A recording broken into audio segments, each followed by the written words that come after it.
He looked down from the stage, trophy gleaming under the chandeliers, and said into the mic, "Welcome, Jessica." Everyone clapped. The spotlights swung toward me, the little sister who wasn't even on the guest list. Before I tell you how that night flipped our entire family and a whole nonprofit inside out, hit like, subscribe, and ring the bell. If you've ever been erased, underestimated, or gaslit by people who should have protected you, this story is for you. I wasn't on the list. The Mater D kept smiling that thin, brittle smile people wear when they're paid to keep the peace. "I'm so sorry, Mom. If you could just step aside." "Check again," I said, careful with my voice because my throat had already started to burn. I held out my ID. "Jessica Hart, IRSVPD. I was invited." He typed, fast, then slower, frowned. "We have a family category. Parents Harold and Elaine, son Ethan plus spouse Lino, Jessica. And I'm afraid the room is at fire capacity." The lobby smelled like expensive lilies and hotel polish. A woman in a sequined dress laughed too loud near the bar. The light over the registration table was unforgiving, the kind that makes everyone look tired and makes humiliation look permanent.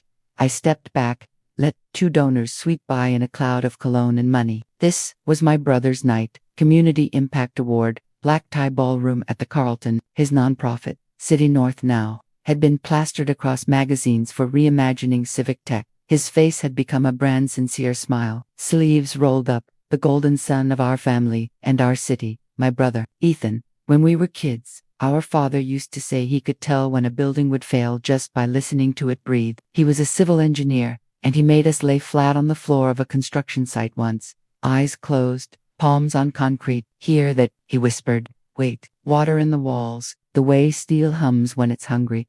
He taught us the patience of structures, how what's unseen will always reveal itself if you learn its rhythms. That night in the Carlton, I could hear the building pretend everything was fine. It hummed too loud. My phone buzzed in my clutch. "Mom, we're at table 1. So proud of Ethan. Where are you? Did you get through?" I stared at the words. "How do you tell your mother you are a ghost at her son's banquet?" I typed, "I'm here. There's a mix-up at the doors." I didn't send it. The Mater D leaned toward the security guard, their mouths shielded by politeness. The security guard glanced at me like I was a problem he hoped would solve itself if he looked away. "Maybe try texting your host," the Mater D said finally. "My host is my brother," I said. "He knows I'm coming." Except suddenly I wasn't sure he did, because if I'm honest, if I unwind the thread with all its nuts, the exclusion didn't start at this table with a spreadsheet and a smile. It started in 2nd grade when Ethan got the new bike and I got his old helmet with the cracked foam. It started at 16 when I won the state science fair and Dad said nothing. But when Ethan learned how to tie a tie, we went out for steak. Ethan could turn anything into a stage. I could build the stage and program the lights and write the code that ran the graphics. He'd still be the one the crowd saw. I did text him here, at registration, not on the list. The gray dots bubbled, vanished, bubbling again. Then, weird, we'll fix, hang tight, 2 minutes, 3. The prevent jazz slid from one standard to the next. More people arrived. The line swelled, and the Mater D stopped pretending not to watch me. Then I heard his voice before I saw him. Ethan's voice carried like a politician's, warm, gravely at the edges, like he drank enough water and just enough whiskey. "Jess," he called from the far side of the lobby, already smiling like this would be a story we'd laugh about. He moved through people like he belonged more than they did. He wore midnight blue, not black because of course he didn't. Lily hovered 2 steps behind him in a backless dress, smiling the way people smile when they're practicing a smile. "They might need 4 photos. Mix up," he said to the Mater D, without even looking at him. "She's with me, of course, Mr. Hart," the Mater D said. His body language folded in half. He flicked a wrist at the security guard. "Let her through." Ethan leaned in like he might kiss my cheek, but stopped too soon. "You made it," he said. There was a glimmer in his eyes. I couldn't read. Relief, annoyance, calculation. "IRSVPD months ago," I said, twice. "Glitch," he said. "We changed systems. Nothing sinister." His smile was all teeth. "Come on, Mom's already crying." Inside, the ballroom was a churn of sequins and tuxedos, 1,000 tiny glass fires on the chandelier. At each table, a small placard with the City North Now logo and a QR code that promised tonight's impact stories. On the stage, Two floor-to-ceiling LED panels bracketed a podium. A slick, silent reel of smiling volunteers looped on the screens. Kids with tablets, seniors learning to navigate the city's transit site, maps blooming with dots like constellations. I swallowed hard, because those maps, those interfaces were my work, not my name, not my face, not my budget, but my code. I had built the original data parser for City North Now in my apartment at 2 in the morning. A blanket around my shoulders, coffee going cold. I had stitched bus timetables and water main repair logs and 311 complaint files into a single panel a regular human could read. Ethan was there for the beta test. He watched me present to the first 24 volunteers, eyes shining like he always did when he wanted something. "You're the brain," he had said. "I'm the bridge. We were supposed to do it together." And then my role, the technical lead, became consultant, then advisor. Then I wasn't invited to a meeting. And then I wasn't on the website. And then the grant application that named me co-principal investigator appeared without my name. And when I asked, there was always a reason. It's cleaner. Donors get spooked by too many cooks. You know how optics are. I knew how optics were. Optics were Ethan shining, and me behind the software window with another cup of coffee. As we reached table 1. Mom stood, already dabbing her eyes with a napkin. "My baby," she said, hugging Ethan so tight the metal chain he wore clicked. Then she hugged me too, briefly, like a courtesy. "You made it," she said, relief. But then, Dad's thumbs jerked at his phone, taking 1,000 pictures he wouldn't organize later. Sit, he said. "Lily, that dress is something." "Ethan, after the award, we need a 3-shot with the mayor. Where should I?" I started. "Oh," Lily blinked. "We had to reshuffle seating. The donors wanted to." She gestured vaguely. "Your place might be." She looked helplessly at the table cards. "My name wasn't there." "It's fine," I said, before I had to watch her improvise inclusion. "I'll find an open seat." Ethan was already scanning the room, tongue touching his back, teeth tell for nervousness. "Jess," he said, "after the first course, I've got a shout-out in my speech. You're going to love it." A shout-out, like a pat on the head. The program started. A local anchor did the welcome. The room settled into the rhythm of events. Speech, clink, polite laugh, server whisper. I sat next to a city councilwoman at table 13, who asked me if I was in community engagement and then drifted away mid-answer when someone more useful said her name. The first impact story video played. A barber talking about how the City North Now app helped him get a license renewal in a week instead of a month. The screen cut to Ethan standing next to him in the barbershop, both of them laughing. The room hummed approval. Ethan squeezed Lily's hand at table 1. Mom dabbed tears. I watched the LED panels take the colors I had chosen for accessibility. I watched a UI element I had debated for weeks slide into place. I watched the donate QR animate with the exact bounce rate I had built to feel urgent but not pushy. I watched, and that old, slow ache settled between my ribs. The ache of being useful, but invisible. The second course came. The room warmed from bodies and wine. At another table, a donor told a story about hacking, and people laughed because hacking sounded sexy. The mayor arrived late and made a point of being seen tape kissing Lily's cheek.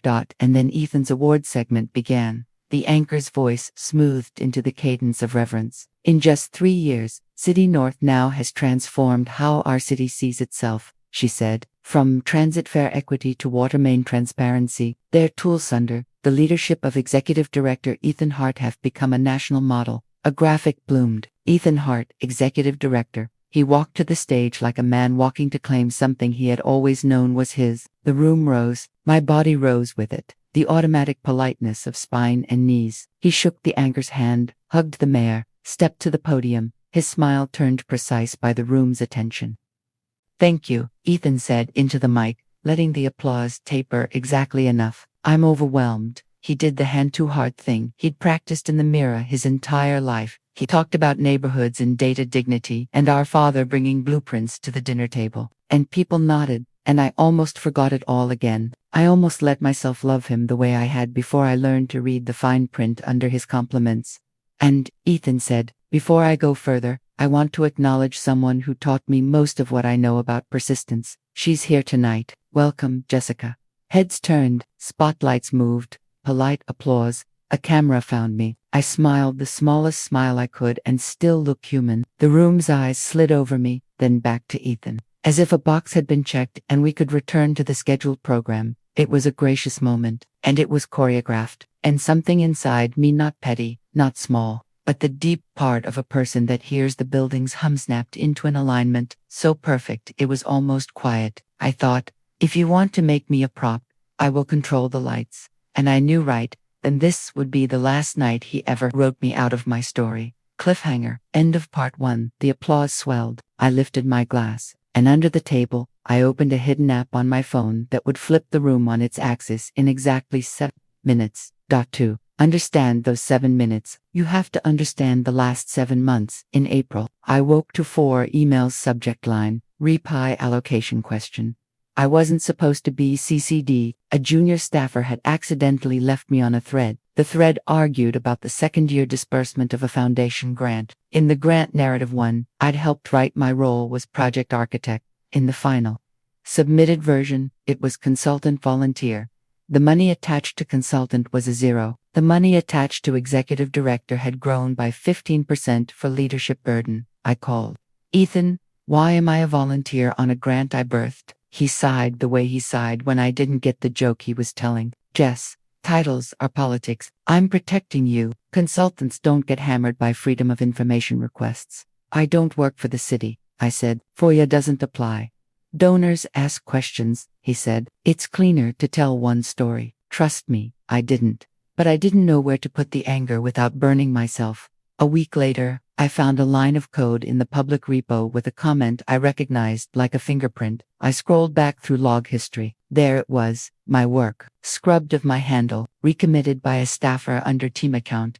I messaged the staffer, a baby-faced dev named Ruben. Hey, I wrote, why did the commit history change? He replied too fast. We standardized. Who told you to? He went silent for an hour. Then, we just did. Don't make waves. I didn't sleep that night. I lay on my back and counted the rotations of the ceiling fan and remembered being 10 when Ethan convinced me to trade my Halloween candy for his glass marbles because marbles are adult candy. He'd smiled at me when I cried and said I should learn to love the long game. By June, I'd stopped going to the office. It wasn't my office. My keycard took too long to unlock. My desk had become a place where someone else put their tote bag while they got coffee. We're moving to hot desks, the office manager said. Flexibility? Instead, I went to the library. I pulled the 990s for City North Now and read every line. I understood what was legal and what was sneaky. I mapped the donor roster, traced it against the board's relationships, drew a spiderweb only I could see. I found something. A new LLC, Heart Civic Labs, had been created 6 months earlier. Its registered address was identical to the nonprofit's. Its sole member, Ethan. A series of service contracts were listed between the nonprofit and the LLC, reimbursing the LLC for prototyping and exploratory work in amounts that totaled more than the salary of 3 staffers combined. It was legal. It was also a way to siphon the nonprofit's public donations into a private vehicle. Worse, the prototypes listed as deliverables were my prototypes, my repo, my annotation files, my IP. I printed it all. I built a binder. I put tabs and color-coded sticky flags and wrote the memos all the way down to the TIMESTAMPS. And then I did nothing with it because I thought maybe more self-destructively than self-protectively that he would fix it if I confronted him. That's the thing about siblings. The part of you that remembers bathing Barbie's hair in the sink together fights with the part that wants to report him to the attorney general. We met at a coffee shop in July. Neutral ground, the kind with succulents on shelves and Edison bulbs that pretended to be lamps.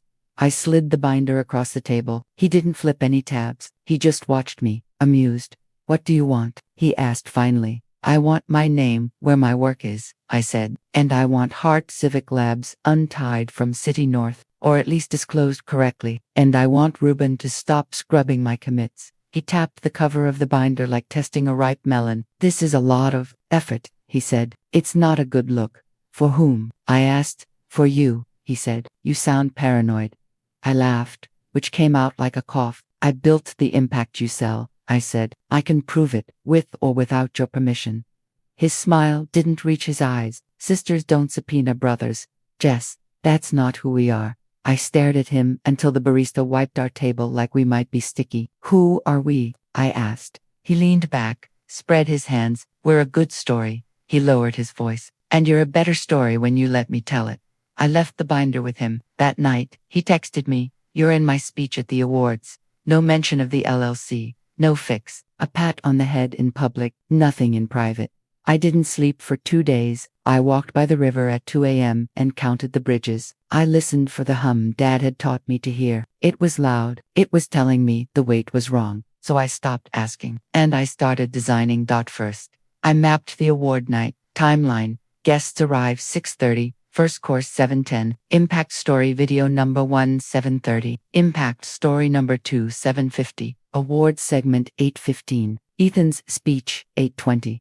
I knew because City North Now had posted last year's run-of show in a behind-the-scenes blog. Same venue, same vendor. People are lazy. They copied paste. Second, I scouted the Carlton. I went to a public conference there 2 weeks before the awards and learned everything the hotel would teach me without realizing it: where the AV booth was, where the Wi-Fi was strongest, which hallway door the staff left unlatched for smoke breaks, which florist the hotel preferred, Linden & Co. Closing parenthesis.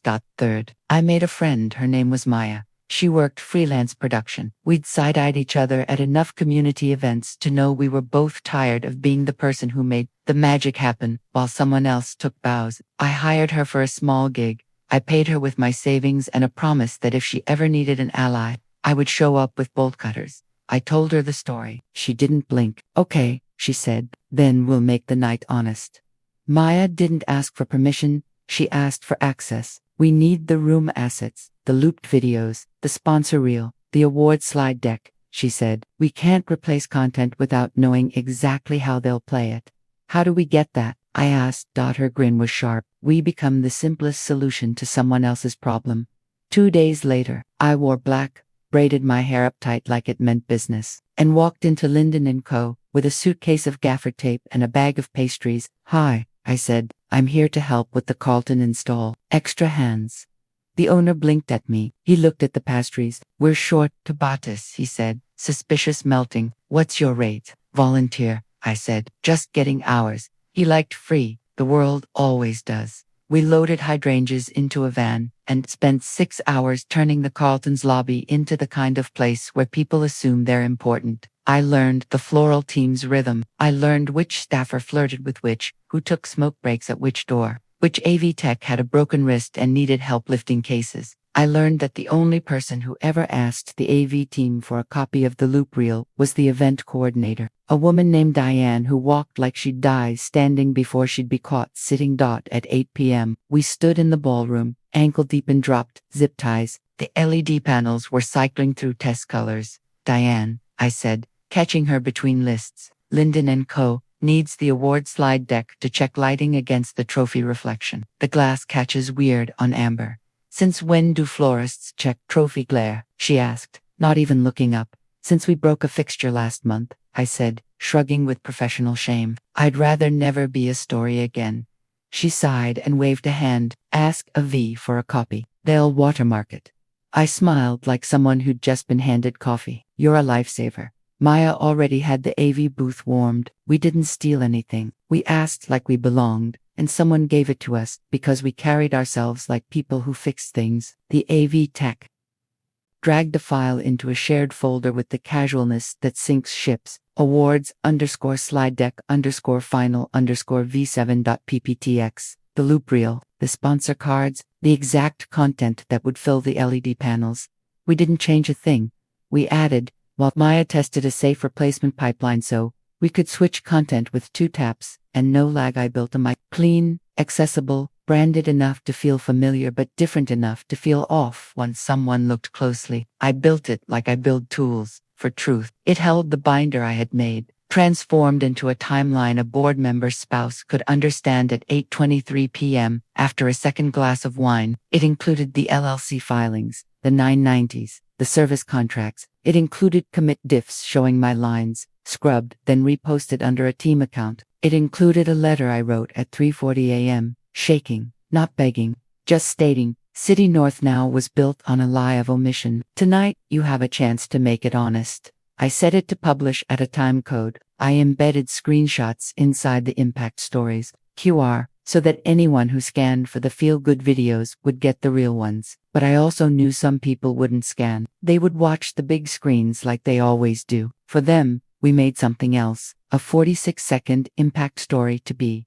The Invisible Architect, no voiceover, just the code, the commit log, the LLC invoices sliding across the screen with simple captions. Who built this? Who got paid? Who got credit? It ended with a link. It ended with my name, Jessica Hart, project architect. We didn't hack. We staged honesty, of course. Everything almost broke. At midnight, the AV Tech's boss came in to lock down final assets and saw a new file, impact_story_2b.mp4. He frowned. What's this? Maya met his frown with bored competence. Backup, she said, clicking through layers of windows like she'd been doing it for years because she had. Last year your file stuttered when we swapped to the sponsor role. I've got a shadow version, if the loop hangs. It's standard. Ask Diane. He looked like a man who hated asking Diane for anything. He didn't. Then, 3 days later, Linden & Co. learned I wasn't on their payroll and tried to kick me out middens. Diane started to ask questions. Maya pulled her aside and launched into a rant about the city's vendor vetting software. My software freezing invoices if roles weren't perfectly labeled. Do you want your flowers or your forms? She asked, bracing both hands on the folding table like a dock worker.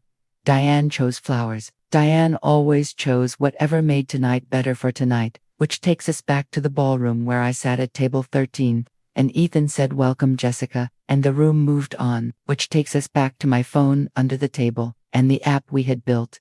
2 big buttons, green and red. Green would swap the impact story to loop for it to be. Red would trigger a timed email to the board with the microsite, and a note that read, "If the screen fails, read this."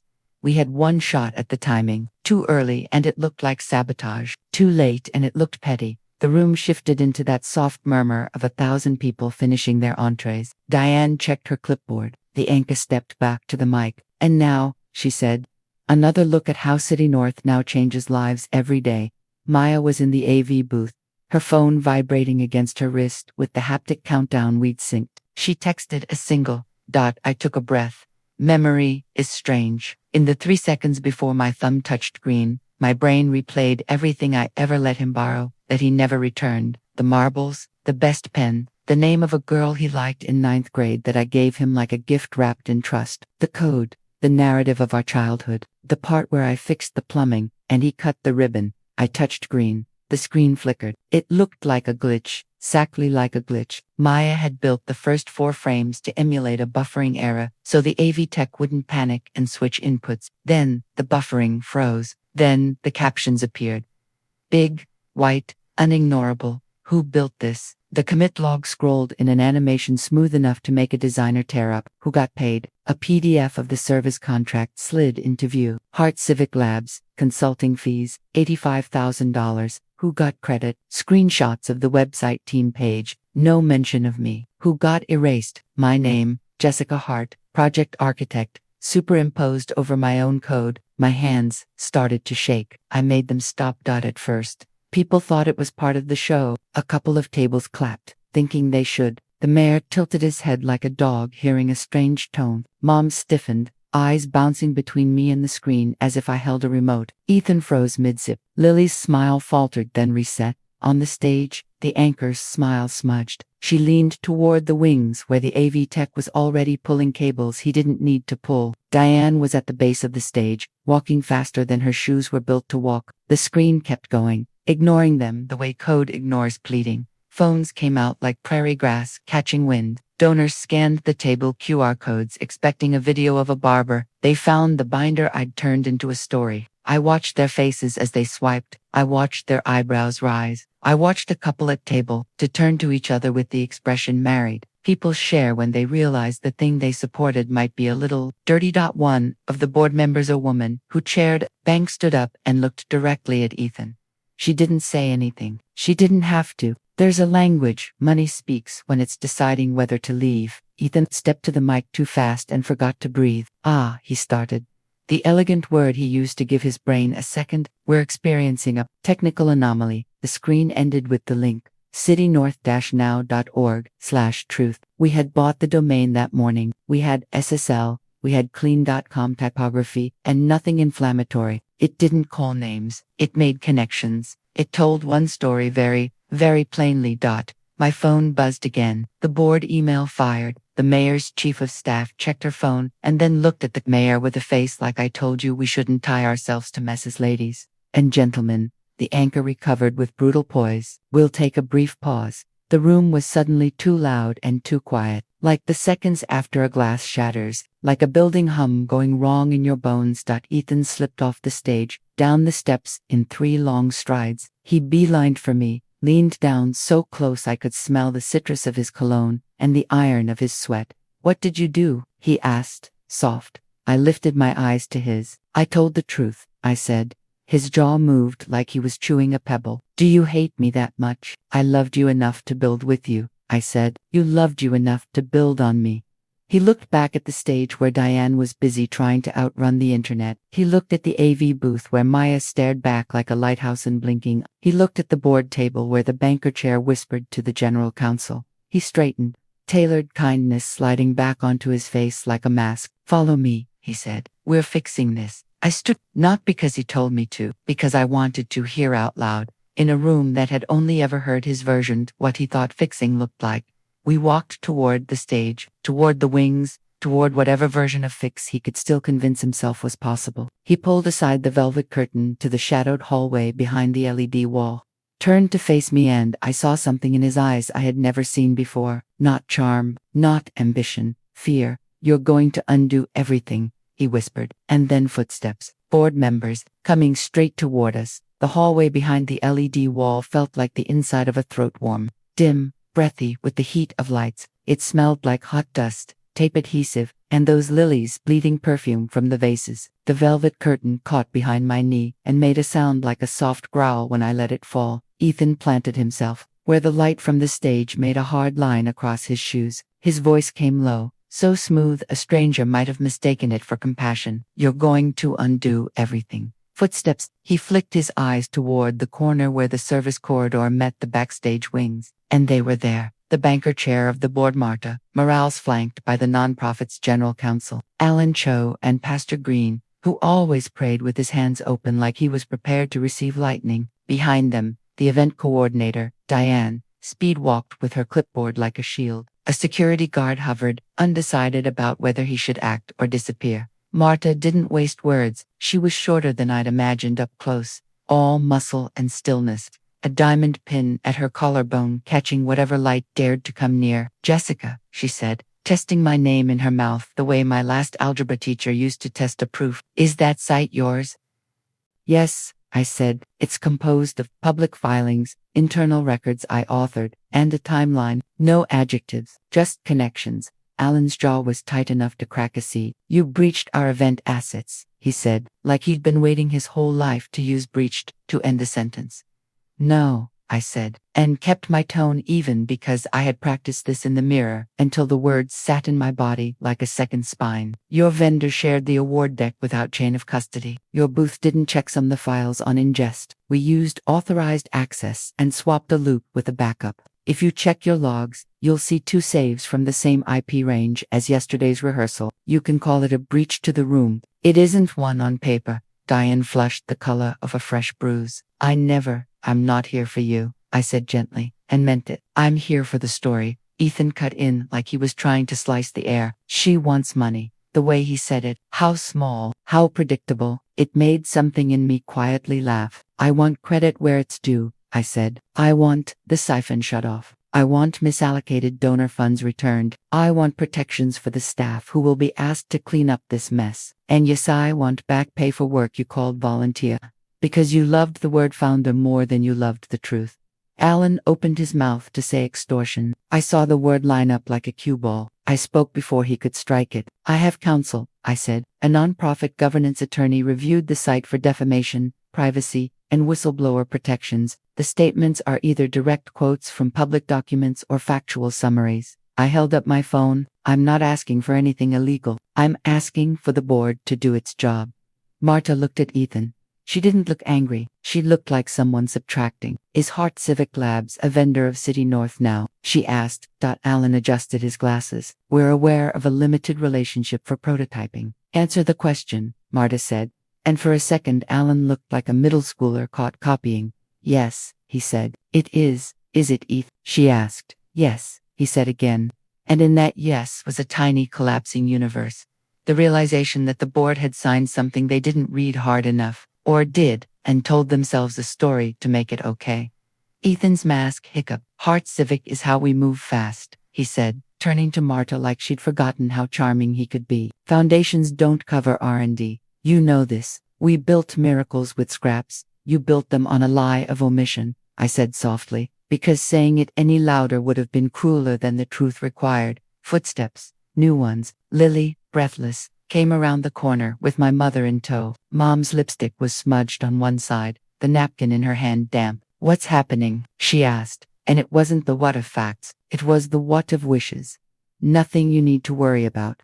Mom, Ethan said, and the old ache clicked into place like a gear. That word, need. Mom. Single quotes, eyes fell on me the way you look at a fire that hasn't jumped the street yet. Jessica, she whispered, not tonight, please, not like this. I felt the floors hum like a drum under my shoes. I thought of Dad telling us steel can carry secrets for a long time but not forever. That every bridge has a natural frequency and, if you stomp and step with it too long, the whole thing will dance itself apart. Mom, I said, very gently, it's been like this for a long time. Marta didn't move. Her stillness pulled everyone else's motion into orbit. What do you want? She asked me, specifically. There it was. The moment I had built for at 3:40 a.m., when my fingers shook over the keyboard and I decided to be precise enough to be believed. I slid a single folded page from my clutch and handed it to her. My list, not a ransom note, a repair manual. Tonight, I said, on stage, 1 minute from me to establish authorship. A public commitment from the board to commission an independent audit within 30 days, with findings published. Immediate suspension of all transactions with Heart Civic Labs pending that audit. A formal acknowledgement that my code and architecture were foundational to the products you fundraise on. An apology from Ethan, not because I need his apology for my soul, but because the people in that room were sold a story with a missing person. They deserved to see her. I tapped the second half. Then, within 60 days, retroactive pay at market rate for my role across the funded periods. Credited co-authorship on published case studies. Corrected filings for the grant year where I was listed as volunteer. And a policy change, codifying credit and authorship for technical staff. I don't want your job, I added, and watched relief flash and then sink in Ethan's eyes. I don't want to be executive director. I want the house leveled and trued. And then I want to go build somewhere that doesn't repaint me invisible. Alan took the paper like it might stain. He read. His throat moved. And if we don't? He asked. I turned my phone so they could see the timer on the lock screen. Las 11:57. Las 11:56. In 12 minutes, I said. To embargoed emails. Go live. 1 to the state's charitable bureau with a tip package. 1 to a reporter at the Tribune who covers nonprofit governance. The microsite will gain an appendix titled Board Response, with a record of tonight's decisions. If you choose to fix this tonight, I push pause. If you choose to paper it, I don't. Ethan's voice went small and mean. It's extortion. It's accountability, I said. You taught me the long game. This is how adults play it with rules. There was another sound then, a small vibration on my wrist. Maya. I glanced down. AV stable. Room restless. Mayor's cause called someone. Then another line. Press not here yet. You okay? I breathed. Yes. Hold ready. Marta folded the page back into a square like she might keep origami of unpleasant facts in her pocket. She looked at Alan wrist. He tugged his tie to give himself time. If this goes public as is, we have reputational exposure, donor flight, potential regulatory inquiry, and moral injury to mission, he said. If we do nothing, we multiply all of those. If we address proactively tonight, we control some part of the narrative. Stop calling people narratives, I said. You do it so you don't have to feel them. Pastor Green made a soft sound, like a prayer catching a sleeve. Truth heals, he said, not looking at anyone and somehow at all of us. Diane shifted her weight from foot to foot. She was thinking about rundowns and gaps and how to fill 5 minutes that had already gobbled 10. We need to do something, she hissed toward Marta. or we'll lose the room. Lily's hand crept up to Ethan's sleeve and found the seam. She didn't squeeze, she just touched it like you touch a wolf you raised as a dog. Fix it, she said without moving her mouth much. Please. My phone ticked down to 10:53. Heat climbed my ribs. You built this, Jess. Stand in it. I fixed my eyes on Marta and resisted the old habit of making my ask smaller because someone's face was getting uncomfortable. Marta nodded once, like a hammer tapped gently against a bell. A clear sound. Decision. We go on stage, she said. We commit to an independent review. We suspend transactions with any entity controlled by the executive director pending that review. We acknowledge authorship properly. Jessica speaks for 60 seconds. Ethan apologizes for 60 seconds. Then we move to dessert. Alan draft 3 sentences I can speak without tripping a wire. Diane light for board remarks. Then a single mic on a stand center stage. Security. Nobody removes anyone unless they throw a punch. Security perked up like a Labrador who heard park. Diane swallowed, flipped 3 pages on her clipboard, scribbled something that probably translated to God help me, and bolted toward the stage manager. Ethan took a step backward like the curtain had developed teeth. I won't do this, he said, not like a perp walk. Marta didn't raise her voice. She didn't have to. You will, she said, or you won't be executive director by the time we finish coffee. He laughed, a thin, hard sound that didn't belong to a person who'd held my hand on a rickety roller coaster when I was 7. You can't fire me on a stage. You're right, she said. We'll do it in the green room with a quorum, but the effect will feel very similar. He looked at me then, really looked, not at the version he'd curated for donors, at me. I expected rage. I got something worse. I got bewilderment, as if somewhere in him he truly didn't understand how the thing that had fed him could choke him. Pastor Green cleared his throat and addressed me for the first time. Child, he said, you sure you want to stand in front of all those eyes? I looked past him, through the gap in the curtain. The ballroom glowed like a lake on fire. People were leaning toward their phones, their companions, their nearest piece of certainty. I've been standing in front of all those eyes for 3 years, I said. They just didn't know it. I'd like to meet them properly. Mom had gone very quiet. When she spoke, her voice came from the old house on Stanhope Street where she ironed shirts on Sunday nights and told us we had to be good because we had been given much. Jessie, she said, I don't understand why you didn't just ask us to help. I did, I said, and I wasn't unkind, but I was done being softer than the facts. You said, not tonight. Something like shame moved under her skin. It looked new on her. It made me want to hug her, and also to let it sit for a minute and do its work. Alan pulled his phone from his pocket and typed like he might earn a bonus if he wrote words that didn't exist yet. He showed Marta a draft. She shook her head, edited with 2 short strokes, handed it back. This, she said, and if either of you tries to improvise, I'll end the event. Meaning, Ethan asked, scoffing. Meaning, I'll kill the lights and turn off the mics, and we'll ask the hotel to clear the room, she said. And it was the kind of calm that arrives only when a person is too angry to burn anything but the exact right thing. Maya's text buzzed against my skin again. When you're ready, I can cut from to be to a static slate with board logo plus holding music. Looks intentional, not panic. Another, proud of you. My eyes stung so suddenly I had to close them for a second. When I opened them, the hallway swam back into sharpness. The LED panel hummed. Somebody dropped a spoon on the other side of the curtain. The sound rang too long. My timer read 8:19. Marta tucked my page into the inside pocket of her jacket like a talisman. We're on, she said. The anchor met us at the stairs, relief blooming across her face at the sight of a plan. We'll toss to you after a 30-second bumper, she said to Marta, composure back in her voice like it had been waiting just off stage. We'll call it a program note. Call it what it is, Marta said. Correction, the bumper rolled. A tiny swell of strings from the speakers washed the crowd like warm water. Diane's finger spun in a circle in the air, a signal to rap. The stage manager pointed 2 fingers at Marta, then at me. Lily bit her lip until it went bloodless. Ethan flexed his hands like a pitcher in the bottom of the 9th who suddenly remembered he was a shortstop.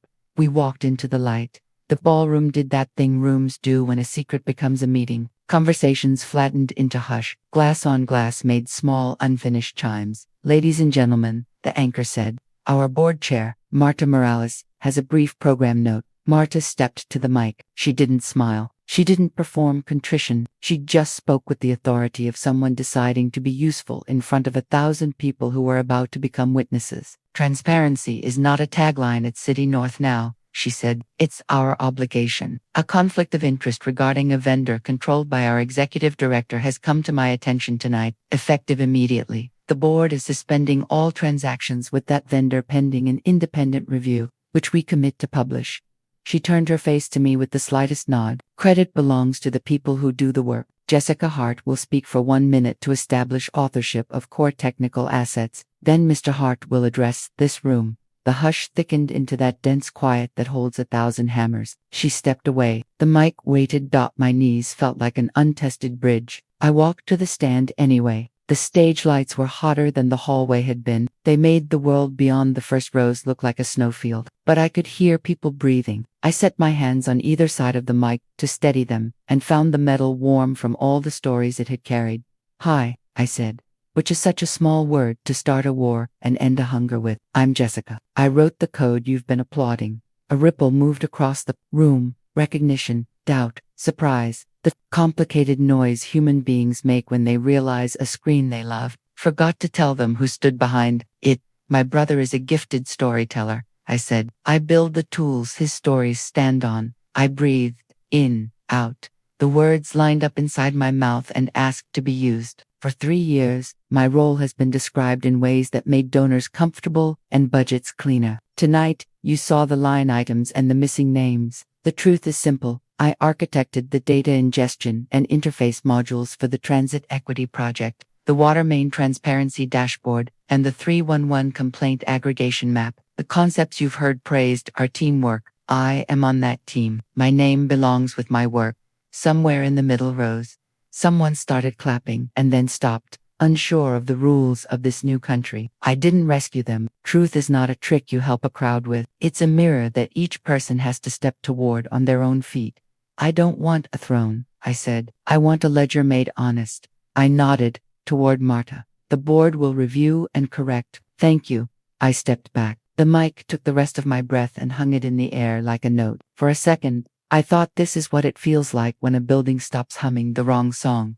Marta eased forward to yield the stage. She tilted her head toward Ethan with the smallest, sharpest invitation I had ever seen. "Your turn." He didn't move. Time stretched like sugar pulled too thin. The anchor shifted her weight to her back foot. Marta's fingernail tapped once against the mic stand. In the first row, the mayor's mouth made the shape of an O without committing to sound. Lily touched Ethan's elbow. "Please," she whispered. He walked. He put one hand on the mic, another on the podium like it could hold him up with a promise. He looked out over a room that had finally, stopped loving only him. "Hi," he said. He even laughed a little, but the laugh had no home. "So, a lot just happened." He looked at me. There was a whole childhood in the look, and a man, and a myth he had carved out of himself and fed to strangers until they clapped on command. "Oh," he began. Then he inhaled, a quick, sharp inhale that anyone who knew him could hear. I knew that inhale. It was the inhale that preceded a pivot so smooth, people applauded it without realizing they were being turned. He straightened another half. The mask found his face like muscle memory. "An explanation about a technical anomaly," he said, and the word anomaly slithered out oily as stage fog. From the back of the room, I saw Maya's head lift, her hand already hovering over the phone where our app waited like a coiled animal. Marta's eyes narrowed 1 millimeter. Alan shifted, visible sweat bright on his upper lip. A few donors leaned forward. The way you lean in right before the magician asks for your wallet.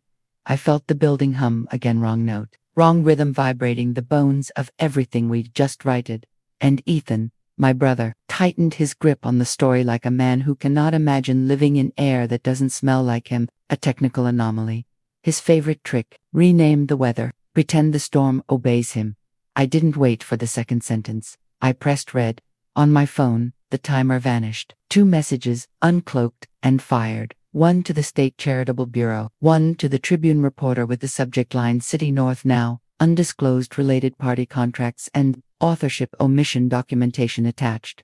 I felt it in my fingertips like a soft click, like a bone-setting dot at the same time. Maya switched feeds. The LED panels dissolved to a clean navy slate. The City North Now logo on the left. The board's seal on the right. a calm line of text under them. Program correction in progress. Please stand by. Not a panic, not a glitch, an intent. A tidal hush rolled the ballroom. Ethan's next words hit a dead mic and fell like feathers no one could catch. He glanced off stage, startled, one hand lifting as if he could push the slate back into his story. Marta stepped forward and reclaimed the room like she was putting both palms on a sliding dresser, stopping it with one firm shove. We're not experiencing a technical anomaly, she said into a hot mic. We're making a governance correction. A low rumble. Cell phones buzzed like bees waking in a field. The mayor's chief of staff's phone lit the tablecloth blue. She leaned into the mayor's shoulder and whispered. Across the front row, two major donors checked their email, then each other. Eyebrows climbing to the same point in the same second. Somewhere near table 9, a fork clinked too loud in a glass, then stilled. Ethan looked right at me, and for a heartbeat I saw the boy who taught me to whistle. His mouth rounded in a way that made the sound feel like a secret. Then his face smoothed into something older and sharper. He stepped toward Marta, toward the mic. She lifted a hand, barely, and the stage manager cut his channel again. A red light on the floor monitor winked at him. No, ladies and gentlemen, Marta continued, we promised transparency. Tonight we learned we've fallen short. Here is our immediate plan. She read exactly what she and Alan had hammered into 10 words per sentence in the hallway. Suspend related party transactions, commission independent review within 30 days, publish results in full, correct credit and authorship on all public materials. She kept it clean, like washing a wound under running water. People weren't breathing, they were choosing. I saw Mom stand in the first row, move forward a step as if she might physically shield both of us from the gaze of 1,000 eyes. Lily put a hand on her arm, not to stop her, to steady her. Marta finished. She turned slightly toward me, then the mic, then the slate, controlling the vectors like a conductor. When a piece hits the place where a lesser musician would speed up. Mr. Hart will now apologize for errors under his leadership, she said. And then we will all go home and do the work this moment requires. Ethan, he stepped to the mic again. His fingers tapped the podium 1-2, one-tooth-old rhythm he used to do under the table at dinner when he wanted dessert early. He looked out at the room, across a sea of faces he'd learned to surf. His shoulders squared. He opened his mouth. My watch buzzed twice. New email. Tribune. Received. Can you talk tonight? A second later, the Charitable Bureau's autoresponse. Tip received. Case ID 25119B. Ethan swallowed. His throat moved like he'd forgotten how to own it. I'm sorry, he said, and the microphone caught the tremor. Not because he planned to share it, because it was truer than the plan. I allowed a conflict to exist without full disclosure. I allowed credit to be missed. I thought I could justify the ends with the means, and I was wrong. He glanced toward me and then away too fast. To my sister Jessica, you deserved better from me. To our staff, our donors, our city, you deserved better from your executive director. Marta inclined her chin. She hadn't forced contrition, she had fenced it into shape. He looked like he wanted to say more. He didn't. He left the sentence where it belonged. Short, complete, without a trapdoor under it. A small sound rose in the room, not applause, relief. A chair leg scraped. Someone exhaled like they'd been underwater. Thank you, Marta said. Dessert will be served in the lobby. It was so wonderfully banal, I almost laughed. The boards of the world are held together by people who know when to send a room to sugar. The stage lights softened, the slate held, the house music returned at a low, steady volume. A neutral loop that told the crowd how to feel until they remembered on their own. People stood because the program told them to, not because they knew what to do with their bodies otherwise. You could see phones rise like periscopes over a sea of polite confusion. No one fled, not yet. No one cheered. Not this time. We stepped off into the wings. Heat sloughed off my back in a wave so strong I had to put a hand on the wall. The LED panel hummed at a calmer frequency. The curtain breathed. In the half-dark, my mother found me. She touched my cheek the way she used to when I was sick, and the thermometer beeped something we could fix. You didn't need to blow up the whole night, she whispered. But it wasn't a scold. It was grief learning a new language. I blew up the part that was lying, I said. And I didn't realize my voice had gone hoarse until I heard it. I should have listened in July, she said. I am listening now. I nodded, and some dangerous kindness in me wanted to pat her hand and say it's okay, but it wasn't. It would be. That's different. Lily hovered a half step behind my mother. eyes shimmering with a pain she wasn't sure she was allowed to claim. I knew about the LLC, she said, very quietly. I told myself it was how startups move fast. She looked past me, toward where Ethan had disappeared with Alan and Marta and a security guard, a triangle of motion with one sharp point. Telling yourself a story is like drinking the sea. You don't feel thirsty until you can't remember the last time you were full. I didn't hate her. I didn't forgive her. I recognized her. You can stop drinking, I said. She winced a laugh. You and your metaphors. You and your mirrors, I said back. She shook her head and smiled, wrecked. Maya appeared like a literal stagehand slipping to check the stability of the set. We're good up here, she murmured. If they try to run a victory reel, they'll get the holding slate again. Want me to kill the feed entirely? Leave it, I said. Let the room be honest with itself. Copy. She stepped close enough to squeeze my arm. You did it. I could have fallen asleep standing up right then, forehead against her shoulder. The kind of exhausted that isn't fatigue so much as the body's way of saying, we survived our own courage. A stage manager in a headset stuck his head in the wing. Board to green room, he said. Quorum. We walked me, 6 feet behind the cluster of people who had the power to name what had happened. The green room wasn't green. It was beige, the color of every backstage everywhere. A room designed to offend no one tying their tie. Someone had laid out cookies on a tray. No one touched them. Marta took a seat at the head of a laminate table that had hosted more anxiety than coffee over the past decade. We are in executive session, she said. We have a quorum of the board, president and council. We will limit discussion to the personnel issues at hand. They did the ritual. Someone proposed. Someone seconded. Alan cleared his throat and read aloud enough HR scripture to keep the ritual lawful. Effective immediately, Marta said. Ethan Hart is placed on administrative leave pending the outcome of an independent review into related party transactions and credit authorship practices. Access to systems will be suspended. Public-facing communications will be handled by the board. Staff will be informed by the end of day tomorrow with a focus on operations continuity. The room made that small shift a room makes when a sentence ends a chapter. Ethan inhaled like a protester. Marta, he began. Do not, she said. She didn't raise her voice. He didn't finish the sentence. Alan slid a form across the table toward Ethan.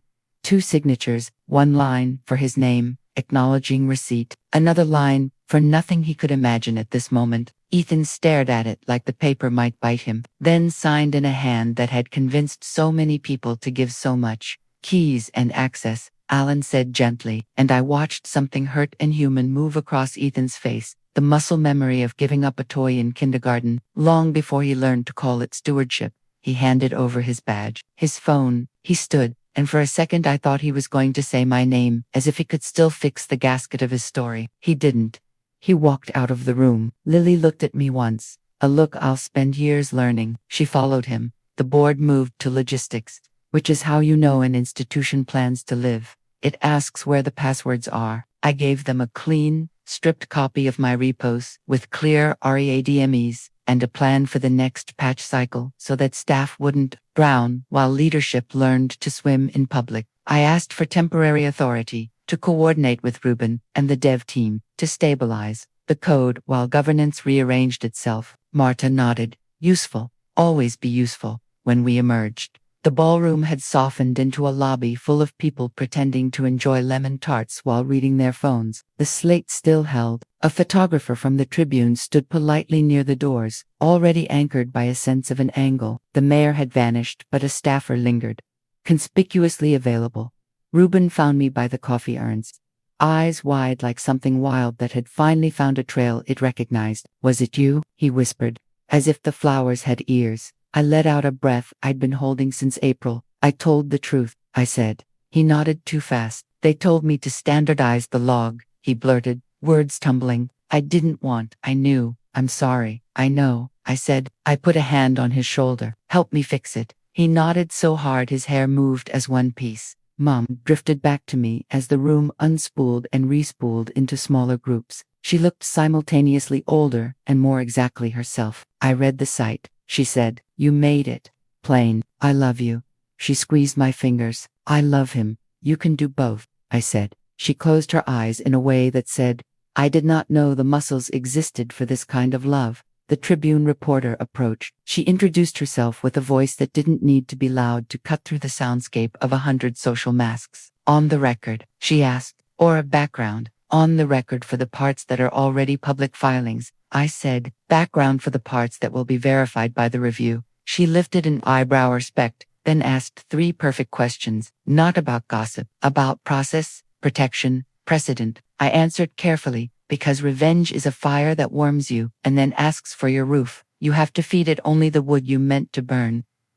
By midnight, the building's hum had settled into a note I recognized lower, steady. The chandeliers had dimmed to the wattage of after. Staff packed what could be packed. Diane and I shared a look that wasn't forgiveness, but was the truce of 2 women who had just watched the myth of tonight break and the truth of tomorrow begin. I walked outside with Maya. It had rained while we were fixing our family. The city smelled rinsed. The Carlton's awning dripped. A bus sat at the curb like a tired animal. Somewhere behind us, a server laughed too hard at something that didn't matter. We stood for a second in the wet dark and let the night belong to someone else. Congratulations, architect, Maya said. You changed the load path.